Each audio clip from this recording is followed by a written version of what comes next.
Hello everyone, एक बार फिर से आपका स्वागत है हमारे इस चैनल पर। आज आपके लिए एक और नई वीडियो हम लेकर के यहाँ पे आए हैं, जो कि है आपकी टैक्स से रिलेटेड वीडियो। यहाँ पे आज हम डिस्कस करेंगे provisions for filing returns of income and self assessment. यहाँ पे थोड़ा सा आपका जो है इनकम टैक्स का पार्ट है, थोड़ा क्या एक्चुअली पूरा ही है, बट उसका जो है फाइलिंग से रिलेटेड आपका यहाँ पे पार्ट हमने डिस्कस करने के लिए लेके आए हैं।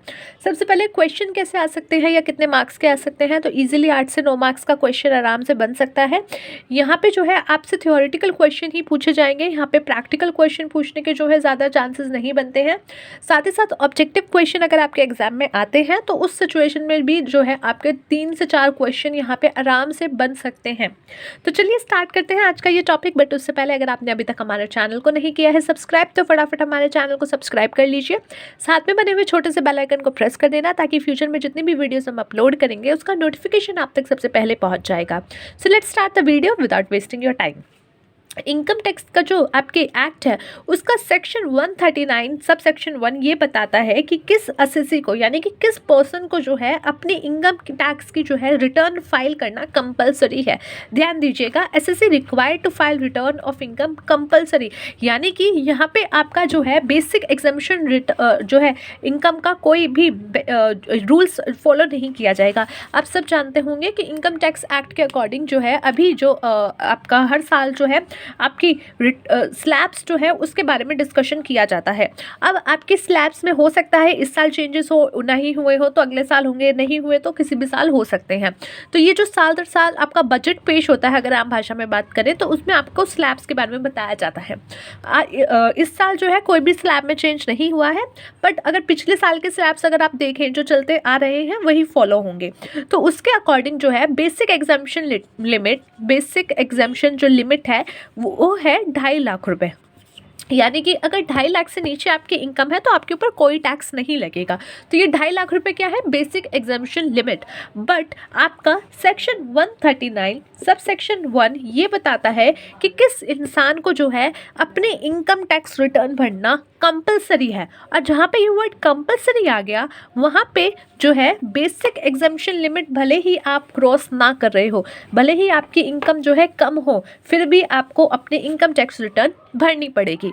ठीक है, तो ये पॉइंट आप ध्यान रखिएगा। अब कौन कौन है वो व्यक्ति, देखिए कंपनीज एंड फर्म्स। कंपनीज यानी कि कोई भी company, private limited, public limited, या जो भी जितने भी तरीके की आपकी कंपनीज होती हैं उस तरीके की हर कंपनी आप उठा लीजिए, उन सबको जो है अपनी इनकम टैक्स रिटर्न भरना कंपलसरी है, चाहे उनकी बेसिक एग्जाम्पशन लिमिट जो है हो या ना हो।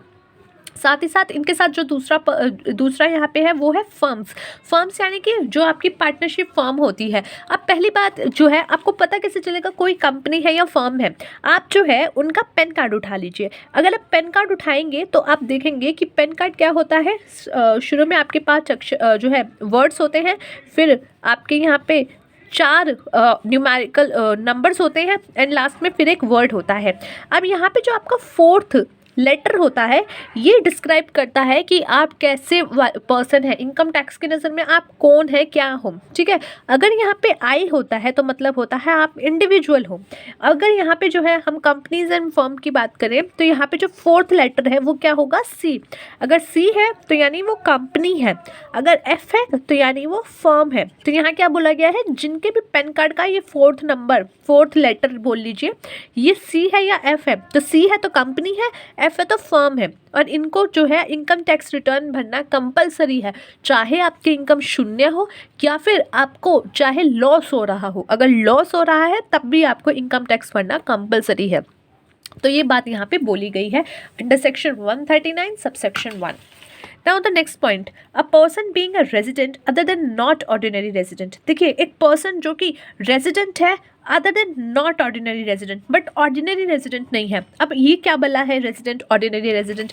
देखिए एक पर्सन जो है या तो वो रेजिडेंट हो सकता है या नॉट रेजिडेंट हो सकता है। रेजिडेंट है तो भी दो क्वेश्चंस आते हैं, एक या तो वो ऑर्डिनरी रेजिडेंट है या फिर नॉट ऑर्डिनरी रेजिडेंट है। अब इसके कौन कौन से जो है आपको पॉइंट्स कंप्लीट करने पड़ते हैं, या फिर एक कह लीजिए चेकलिस्ट होती है, अगर आप वो जो है पूरे कर रहे हैं तो आप जो है इन सब की श्रेणी में आते हैं। ये हमने ऑलरेडी डिस्कस किया हुआ है एक वीडियो में, इसको ज़्यादा डीप में नहीं जाएंगे क्योंकि ये टॉपिक भी अपने आप में बहुत बड़ा है। तो यहाँ पे a person being a resident, जो कि रेजिडेंट है but not ordinary resident, having any asset, उसके पास अगर कोई भी एसेट है, चाहे वो जो है फाइनेंशियल इंटरेस्ट हो in any entity located outside India, और signing authority in any account located outside India, whether और not having income chargeable to tax.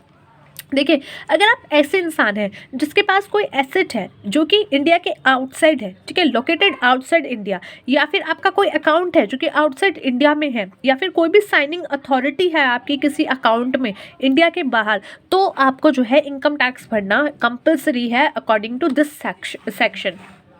Individuals, HUF, AOP और BOI, an artificial judiciary person whose total income before giving effect to the provision of chapter 6A and section 54, 54B, 54D और ये सारे section exceed the basic exemption limit। क्या बोला गया है कि जो इंडिविजुअल है, जो कि बहुत नॉर्मल है, ये वाला आपका सबसे मेन पॉइंट भी बनता है।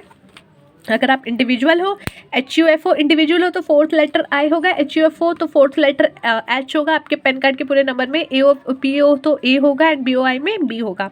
तो यहाँ पे जो है अगर आप इन सब की कैटेगरी में आते हो और आपकी जो है इनकम वो बेसिक एग्जेम्पशन लिमिट को एक्सीड कर रही है, यानी कि उसको क्रॉस कर रही है, पार कर रही है, सीमा पार कर रही है, जो कि अभी आपकी सीमा कितनी है, 2.5 लाख रुपए। तो अगर आपकी 2.5 लाख से ऊपर की इनकम है, ठीक है, 2.5 लाख से ऊपर की इनकम है, तो ये मत कह देना कि मैंने तो ये भी करा रखा है, LIC करा रखी है, ये करा रखा है, तो इसको घटा करके तो 2.5 लाख से कम हो गई। नहीं बच्चे, बिल्कुल नहीं। आपको यहाँ पे क्या बोला गया है, सेक्शन, ये सेक्शन की पूरी वर्ड उसमें लिखी गई है कि before giving effect to the provision, यानी कि जितनी भी एग्जेम्पशन आपकी बनती है, एग्जेम्पशन चाहे वो सेक्शन 6A चैप्टर 6A के तहत हो, या फिर आपकी जितनी भी अदर सेक्शंस आपकी अलग अलग हैं, जैसे कि यहाँ पे कुछ सेक्शंस लिखे हुए हैं, चाहे ये वाली सेक्शन की एग्जेम्पशन हो, आप पहले एग्जेम्पशन नहीं देखोगे, आप पहले सिर्फ अपनी जो है इनकम देखोगे, टोटल इनकम देखोगे, जिसमें आप कोई भी एग्जेम्पशन इंक्लूड नहीं करोगे। अगर ये इनकम जो है आपकी जो है बेसिक एग्जेम्पशन लिमिट क्रॉस कर रही है, जो कि बेसिक एग्जेम्पशन लिमिट अभी कितनी है, 2.5 लाख रुपए, तो भी आपको कंपलसरी है इनकम टैक्स रिटर्न भरना। अगर आपकी इनकम जो है 2,52,000 रुपये है तो भी आपको इनकम टैक्स भरना पड़ेगा, दिखाना पड़ेगा कि 2,52,000 है, परंतु मेरी जो है LIC भी है या अदर कोई आप क्लेम कर रहे हो तो वो भी आपको दिखाना पड़ेगा और आपका टैक्स नहीं बनेगा। यहाँ पर डिफरेंस होता है कि इनकम टैक्स भरने में, इनकम टैक्स रिटर्न भरने में और इनकम टैक्स भरने में, ठीक है। तो ज़रूरी नहीं है अगर आप रिटर्न भर रहे हो तो आपको टैक्स भी भरना पड़ेगा, आपको वहाँ पर दिखाना पड़ेगा गवर्नमेंट को, ताकि पता चले कि हाँ इस इंसान के पास जितना भी इनकम है वो वाइट मनी है, या इसने जितना भी कमाया है वो टैक्स के दायरे में नहीं आता, ठीक है। Next is any person who during the previous year, कोई भी पर्सन जिसने पिछले साल क्या किया हो, अपने अकाउंट में जो है 1 करोड़ से ज़्यादा का अमाउंट जो है डाला हो, किसमें, करंट अकाउंट में, ठीक है, करंट अकाउंट, ध्यान दीजिएगा, has deposit more than 1 crore in 1 और more current accounts maintained with a banking company और अ कोऑपरेटिव कंपनी। अब देखो, आप ये मत समझना कि आपने जो है एक अकाउंट ना खोल के आप 4 अकाउंट खोल लिए कि मैं 4 करंट अकाउंट खोलूँगा, उसमें जो है 30 लाख 30 लाख 30 लाख करके दिखाऊंगा तो 1 करोड़ से तो कम ही आएंगे। नहीं, ऐसा नहीं है। अगर आपने एक करंट अकाउंट में 1 करोड़ से ज़्यादा का डिपॉजिट किया है, 1 करोड़ से ज़्यादा का अमाउंट आप डिपॉजिट कर रहे हो, चाहे आपके 3-4 अकाउंट है पर पेन एक ही है, आप ही के हैं चारों अकाउंट, तो भी आपको जो है इनकम टैक्स की रिटर्न भरना कंपलसरी है। Has incurred expenditure of more than 2 lakh for himself और any other person for travel और टू अ फॉरेन कंट्री। आप जो है पिछले साल फॉरेन कंट्री घूम के आए हो और आपने जो है तकरीबन 2 लाख का खर्चा किया है या 2 लाख से ज़्यादा का खर्चा किया है। अब गवर्नमेंट तो पूछेगी ना, भाई तू 2 लाख का खर्चा कर रहा है, क्यों कर रहा है, क्या मतलब शादी वादी हो गई या पैसा पैसा वैसा मिल गया है, दहेज लेके आया है और वही खर्च कर रहा है, ठीक है। तो नॉर्मल तो यही हो सकता है, क्योंकि अगर आप कमा रहे हो तो आपने इनकम टैक्स भरी होगी, पर हमारे पास तो रिकॉर्ड आया नहीं। बट आप जो है आउटसाइड इंडिया घूम के आ रहे हो, 2 लाख का खर्चा कर रहे हो, तो ऑब्वियसली आपको या तो लॉटरी लगी होगी या कुछ लगा होगा। तो यानी लॉटरी लगी है या गिफ्ट मिला है या कुछ भी मिला है, तो भैया तेरे को मिला है तो मेरे को भी दे, ठीक है, तेरे को मिला है तो मेरे को भी दे, और अगर नहीं दे रहा तो डिटेल तो दे कि एटलीस्ट कहाँ से मिला है, ताकि फिर मैं तुझसे निकाल सकूँ कि मुझे कितना पैसा लेना है। तो इसलिए जो है यहाँ पे एक पॉइंट ये बना दिया गया। नेक्स्ट है, has incurred expenditure of more than 1 lakh toward consumption of electricity. आपने पिछले साल जो है 1 लाख से ज़्यादा का इलेक्ट्रिसिटी का बिल का कंजम्पशन किया है, आपने 1 लाख से ज़्यादा का बिल पेमेंट किया है इलेक्ट्रिसिटी बिल को लेकर के, तो वहाँ पे भी आपको जो है बताना पड़ेगा, इनकम टैक्स रिटर्न भरनी पड़ेगी और बताना पड़ेगा क्या काम कर रहे हो, कहाँ से पैसा आ रहा है, क्या कर रहे हो। Next is fulfil such other condition as may be prescribed. Fulfil such other condition as may be prescribed, यानी कि ये जो लाइन है ये बताता है कि गवर्नमेंट जो है कभी भी जो है कोई भी जो है नोटिफिकेशन ला देगी या कुछ भी कर देगी या कुछ रूल्स बना देगी, तो उसके अकॉर्डिंग अगर आप उस लाइन में भी आ गए तो भी आपको भरना पड़ेगा। तो ये एक तरीके से ऐसी चीज़ ऐसा सेंटेंस है जो कि फ्यूचर में आने वाली जितनी भी चीज़ें हैं उनके द्वारा जो है एक तरीके से नोटिफाई की जाएगी, वो भी यहाँ पे कवर हो जाएगी। तो ये हुई बात सेक्शन 139(1) का, जो कि आपको बताता है कि किस एसएससी को जो है इनकम टैक्स फाइल करना कंपलसरी है। Now come to the section 234A, interest for default in furnishing return of income. यानी कि अगर आप इनकम टैक्स रिटर्न फर्निश करने में जो है डिफ़ॉल्ट कर गए हो, आपने धोखा दे दिया है, तो धोखा दिया है तो भैया सूद समेत आपको जो है लौटाना पड़ेगा। इट मीन्स कि आपको इंटरेस्ट भी पे करना पड़ेगा जो अमाउंट आपको देना था एज अ टैक्स। तो उसके बारे में डिस्कशन किया गया है अंडर सेक्शन 234A। यहाँ पे जो है मैंने इंटरेस्ट के कैलकुलेशन के बारे में डिस्कस नहीं किया है, बस इसके बारे में हम थोड़ा सा आपको बताएंगे। अगर आपको देखना है इसका कैलकुलेशन कैसे होता है इंटरेस्ट का, तो एक वीडियो मैंने उस पर भी बनाई है जिसपे हमने 234A, B एंड C तीनों के बारे में डिस्कस भी किया है, एज वेल एज हमने जो है उसको कैलकुलेट करके भी आपको दिखाया है। तो if you guys want to watch that, go on our channel and वहाँ पे आप देख सकते हैं। चलिए इसके बारे में डिस्कस करते हैं। अब यहाँ पे क्या है, अंडर सेक्शन 234 यहाँ पे क्या बोला गया है, इंटरेस्ट जो है वो पेबल होगा, कब होगा, जब एसएससी ने अपनी रिटर्न फर्निश नहीं की है या फिर जो है आफ्टर ड्यू डेट वो फर्निश की है। अब देखो गवर्नमेंट ऐसे तो नहीं कहती ना तुम कभी भी मुंह उठा करके आ जाओ और अपनी रिटर्न फर्निश कर दो। जैसे कि अभी जो है आपका फाइनेंशियल ईयर जो है 2020 1 अप्रैल 2020 से लेकर के 2021 यानी 31 मार्च 2021 का जो आपका फाइनेंशियल ईयर था, इसके रिटर्न भरने की जो यूजुअली डेट होती है वो आपकी 31 अक्टूबर के पास होती है, ठीक है। ये नॉर्मल एसएससी की बात हो रही है जिनके अकाउंट्स ऑडिट नहीं होते हैं, ये उनकी बात कर रही हूँ। अब बात करते हैं, अब ये ऐसे लोग होते हैं। प्लस अब क्या हुआ इस साल में कि कोरोना आया, साथ ही साथ इनकम टैक्स का न्यू पोर्टल आया, जो कि कोरोना से भी बहुत ही मतलब ऐसा था कि कोरोना से भी क्या शब्द बोले, ठीक है, ऐसा था कि उसमें और दिक्कतें आई। तो due to corona, due to income tax का न्यू पोर्टल, ये क्या हुआ, बढ़ बढ़ के 31 दिसंबर आ गया for those who don't have to make audit their accounts, जिनको अपने अकाउंट्स ऑडिट नहीं करवाने हैं, तो उनके लिए लास्ट डेट क्या थी, 31 दिसंबर 2021, ठीक है, 2021 उनके लिए लास्ट डेट थी। अब ये क्या है, ये आपकी होती है ड्यू डेट, यानी कि जिस डेट पे आपको अपने इनकम टैक्स रिटर्न फाइल करनी है। अब किसी व्यक्ति ने इस डेट के बाद इनकम टैक्स रिटर्न फाइल की होगी, तो अब क्या होगा कि उस डेट के बाद जिस व्यक्ति ने फाइल की है उसको देना पड़ेगा इंटरेस्ट। तो यही बात बताई गई है कि ये जो इंटरेस्ट जाएगा वो किस सेक्शन के अंडर जाएगा, वो जाएगा 234A के अंडर, इसका जो है आपका इंटरेस्ट जाएगा।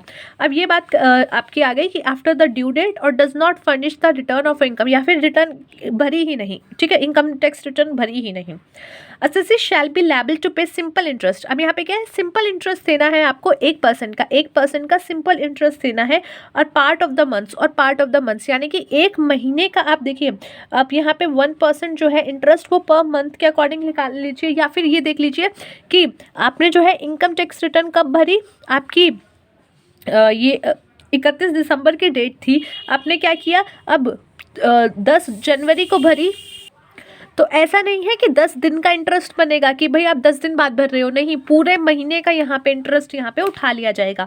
उसको कहा जाता है part of the months for the period commencing from the date immediately following the due date on the following date. ठीक है, तो ड्यू डेट से लेकर के जब आपने भरी है उस डेट तक की वो कैलकुलेशन करेंगे। जैसे कि यहाँ पे देखिए, where the return is furnished after due date, due date के बाद भरी है तो date of furnishing of the return. ठीक है, जो डेट आपकी आप भर रहे हो उस डेट तक आप कैलकुलेशन करोगे। Where no return is furnished, जब आपने रिटर्न भरी ही नहीं है तो क्या होगा, the date of completion of assessment, जब असेसमेंट की जाएगी उस टाइम के उस डेट की आप जो है उस डेट तक आप ले लोगे कि ड्यू डेट से लेकर के जब आपकी असेसमेंट होनी चालू हुई है, जब गवर्नमेंट ने आपको बुला लिया है आपको अपना दामाद बनाने के लिए या आपकी सेवा पाने के लिए, तब तक के लिए डेट उठा लेंगे। Next come to the section 234F, fee for default in furnishing return of income. अब आपने रिटर्न भरी ही नहीं, आप और महान हो। एक होता है भैया लेट भर रहे हैं, कुछ दिक्कतें आ गई थी, कुछ पर्सनल इश्यूज आ गए थे, ब्रेकअप वगैरह हो गया था, सो आई वॉज नॉट क्या कहते हैं मेंटली ठीक नहीं था, तो मैं अब सोते जागते थोड़ा सा आया हूँ, मूव ऑन करके अब मैं भर रहा हूँ। ठीक है, एक वो होता है, एक होता है मैं भर ही नहीं रहा, यार जा तू चला जा, मेरे को भरना ही नहीं है, अब मैंने हट पे आ गया हूँ। तो उस सिचुएशन में क्या हो गया, आपने भरी ही नहीं, तो वहाँ पे सेक्शन 234F के अकॉर्डिंग आप पे क्या किया जाएगा, आप पे जो है एक फी लगाई जाएगी। कैसे, where a person who is required to furnish a return of income under section 139 fails to do so within the prescribe time limit under section 139(1), he shall pay by way of fee a sum of. क्या बोला गया है कि वो person जो कि 139(1) के under जिसको रिटर्न भरनी है, ठीक है, अगर वो नहीं भरता, ठीक है, किसमें, टाइम लिमिट जो प्रिस्क्राइब्ड किया गया है उस टाइम लिमिट में अगर वो नहीं भरता तो वहाँ पे आपको फ़ी देनी पड़ेगी। ध्यान रखना कि अगर आप ड्यू डेट के बाद भर रहे हो तो भी आप पे ये सेक्शन अप्लाई होता है। ठीक है, वहाँ पे ही एक तरीके से अप्लाई होता है। जैसे 5,000 रुपये लगेंगे अगर आप रिटर्न जो है फर्निश कर रहे हो, कब, 31 December of the assessment year, यानी कि जो असेसमेंट ईयर आपका है उसके 31 दिसंबर से जो है पहले भर रहे हो तो आपके 5,000 रुपये लगेंगे। और किसी और केस में है, अगर कोई और केस है यानी कि उससे भी बाद में भर रहे हो तो 10,000 रुपये लगेंगे। However if the total income of the person not exceed 5 lakh, अगर आपकी इनकम जो है वो 5 लाख से ज़्यादा नहीं है तो वहाँ पे उस केस में क्या होगा, जो आपकी फ़ी पेबल होगी वो 1,000 से ऊपर नहीं जानी चाहिए, यानी कि 1,000 से ज़्यादा वो आपका जो है नहीं काटेंगे, वो आपको 1,000 में थोड़ा सा निपटा लेंगे। Now come to section 139(3), return of income loss, sorry. ठीक है, रिटर्न ऑफ इनकम होता है तो ऑब्वियसली उसमें अगर मान लो आपकी इनकम ही नहीं हुई है या नेगेटिव में इनकम है तो भी आपको जो है दिखानी पड़ेगी। तो अगर आपको जो है an assessee can carry forward और set off his or its losses provided it has filed its return under section 139(3) within the due date specified under section 139(1). क्या बोला गया है, देखो कोई पर्सन है, ठीक है, हर वक्त सुख नहीं होता, कभी सुख कभी दुख, दोनों सिचुएशन आपकी चलती हैं। ठीक है, आपकी जो लाइफ है उसमें अच्छा भी चलता है बुरा भी चलता है। Same goes with the business में ज़रूरी नहीं है all the time you will earn profit, it may happen कि आपको कुछ लॉस भी हो रहा हो। ये एक साल में आपको बहुत तगड़ा लॉस हो गया तो अब क्या है, अगले साल आपको बहुत थोड़ा सा प्रॉफिट हो रहा है, बट आपके नज़रिए से देखा जाए तो आपने पिछले साल बहुत लॉस झेला है, तो अब आप सोच रहे हो कि यार ये जो प्रॉफिट हुआ है वो तो मेरे पिछले साल के लॉस को कवर करने में ही चला गया, मैंने एक्चुअली में कुछ नहीं कमाया। पर गवर्नमेंट आई, गवर्नमेंट ने कहा भैया तूने कमाया तो मुझे पैसे दे। आपने कहा मैंने कुछ नहीं कमाया, मैंने पिछले साल सब कुछ गंवाया है, मैं तो सिर्फ जो इस साल थोड़ा बहुत इक्का दुक्का कमाया है उसको कवर अप करने में जा रहा हूँ। तो गवर्नमेंट कहेगी सुन मेरे भाई, जब तूने पिछले साल गंवाया था क्या तूने रिटर्न फाइल करके हमें बताया था कि तूने अपने बिजनेस में सब कुछ गंवा दिया है या सब कुछ गंवा चुका है या बहुत कुछ गंवा चुका है। तो अगर तूने नहीं बताया तो इस साल हम कैसे तेरे को जो है प्रॉफिट को उसमें एक तरीके से सेट ऑफ करने दे। आपको इनकम टैक्स में एक ऑप्शन अवेलेबल होता है सेट ऑफ का, यानी कि अगर आपको कुछ लॉस हो रहा है एक साल लॉस हुआ है तो जो लॉस हुआ है वो आप आने वाले लगभग 7-8 साल तक उसको जो है कैरी फॉरवर्ड करके अपने जो भी उस साल के नेक्स्ट ईयर के प्रॉफिट है उनके साथ एडजस्ट कर सकते हो। क्योंकि भैया अगर प्रॉफिट गवर्नमेंट आपके साथ बांट रही है तो लॉस भी तो बांटने चाहिए ना, कि भाई मुझे लॉस भी हुआ था। तो ऐसा नहीं है, लॉस बांटने का मतलब ये नहीं है गवर्नमेंट अपनी जेब से पैसा देगी, नहीं, जो तुम्हारी जेब में है ना उसी को एक जेब का दूसरी जेब से एडजस्ट करा देगी। तो ये सिचुएशन आती है। तो अगर आपने जो है लॉस का रिटर्न भरा होगा तभी आप अपना जो है सेट ऑफ कर पाएंगे, अदरवाइज नहीं कर पाएंगे। तो अगर आपको लॉस भी हुआ है तो आप जो है रिटर्न भरिए, दिखाइए गवर्नमेंट को। बिलेटेड रिटर्न यानी कि बिलेटेड हैप्पी बर्थडे सुना होगा, आप भूल जाते हो किसी को बर्थडे विश करना, आपको बाद में याद आता है तो आप क्या कहते हो बिलेटेड हैप्पी बर्थडे, यानी कि जो हो चुका है उसके थोड़े टाइम बाद आप जो है बता रहे हो। सेम गोज विद रिटर्न, ठीक है। यहाँ पे क्या होता है, अगर आपने ड्यू डेट से बाद भर रहे हो तो दैट कॉल्स बिलेटेड रिटर्न, ठीक है। A return of income of any previous year which has not been furnished with the time allowed, जो टाइम अलाउड था उसके भीतर आपने नहीं किया है, तो उसके बाद आप क्या करते हो, उसके बाद अगर भर रहे हो तो वो क्या हो सकता, वो क्या कहलाएगा, बिलेटेड रिटर्न। अब ये कब कब हो सकता है, and of the relevant assessment year, assessment year के एंड होने तक आप कर दो।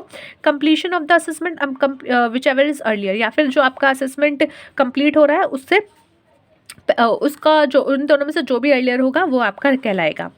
नाउ रिवाइज रिटर्न यानी कि 139 सबसेक्शन 5, इंसान हो गलती कर देते हो, कोई दिक्कत नहीं, गलतियाँ सुधारनी चाहिए। अब जब अपनी गलतियाँ सुधार रहे हो, रिवाइज कर रहे हो, तो वो क्या है, रिवाइज रिटर्न, यानी कि आपने पहले एक रिटर्न भरी थी, उसमें आपने कुछ गलती कर दी है, कुछ भूल चूक हो गई है, आप उसको सुधारना चाहते हो, तो अब आप क्या करोगे, रिवाइज रिटर्न फाइल करोगे कि भाई मैं रिविजन कर रहा हूँ, मैं रिवाइज कर रहा हूँ, मैंने कुछ गलत किया था और मुझे ठीक करना है। इफ़ एनी ओमिशन और any wrong statement is discovered discovered in a return furnished under section 139(1) और बिलेटेड रिटर्न अंडर सेक्शन 139(4), क्या बोला गया है यहाँ पे, दोनों चीज़ें देखना। 139(1) यानी कि जो आपकी नॉर्मल रिटर्न्स थी 139(1), अगर उसमें आपने कुछ त्रुटि कर दी है और वो ठीक करना चाहते हो, या बिलेटेड रिटर्न यानी कि एक तो देरी से आ रहे हो, ऊपर से गलत भी आ रहे हो, यानी कि आप जो है लेट रिटर्न फाइल कर रहे हो बट फिर भी आपको गलती पकड़ी गई है, आपको लगता है कि मैंने कुछ गलत किया है, तो आप उसको रिवाइज कर सकते हो। तो ध्यान रखना, यहाँ पे एक बहुत प्यारा सा क्वेश्चन बन सकता है, बहुत ही गुच्चू गुच्चू सा प्यारा सा क्वेश्चन बनेगा कि क्या बिलेटेड रिटर्न्स भी आप जो है रिवाइज कर सकते हो। तो जी हाँ, बिल्कुल ठीक है, चौड़े में करो, बिल्कुल कोई दिक्कत नहीं है, दोनों तरीके से आप कर सकते हो। तो बिलेटेड रिटर्न्स भी आप जो है रिवाइज कर सकते हो, एज वेल एज जो ओरिजिनल रिटर्न्स है, यानी कि जो टाइम से फाइल हो जाती है उसको आप ओरिजिनल रिटर्न कहते हो। तो दोनों रिटर्न्स को आप क्या कर सकते हो, आप जो है दोनों रिटर्न्स को रिवाइज कर सकते हो, ठीक है। अब यहाँ पे क्या लिखा गया है, रिवीजन रिटर्न में be furnish by the assessee at any time before the. अब यहाँ पे क्या है, इन पॉइंट्स में से ही आप जो है रिवाइज कर सकते हो, कौन कौन सी, end of the relevant assessment year, यानी कि असेसमेंट ईयर के खत्म होने से पहले, कंप्लीशन ऑफ असेसमेंट, या जब आपका कंप्लीशन जो है असेसमेंट कंप्लीट हो गया है, यानी आपकी फाइलें खुली, देखा गया तो आपका असेसमेंट निकला और उसको जो है कंप्लीट हो गया है, तो जो भी इन दोनों में से जल्दी होगा उसमें आप कर सकते हो। 10 belated return can be revise, और बिलेटेड रिटर्न जो आपकी रिवाइज हो सकती है, ये भी मैंने पॉइंट यहाँ पे लिख दिया है। सो ये था आज का हमारा टॉपिक, जिसमें हमने डिस्कस किया इनकम टैक्स के बारे में, थोड़ा सा बहुत अच्छे से डिस्कशन आज हमने किया है।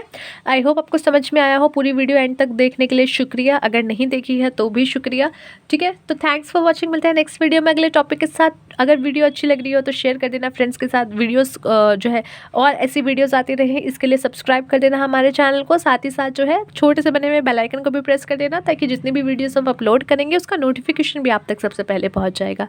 थैंक्स फॉर वॉचिंग, मिलते हैं नेक्स्ट वीडियो में अगले टॉपिक के साथ। तब तक के लिए take care of yourself and take care of your health.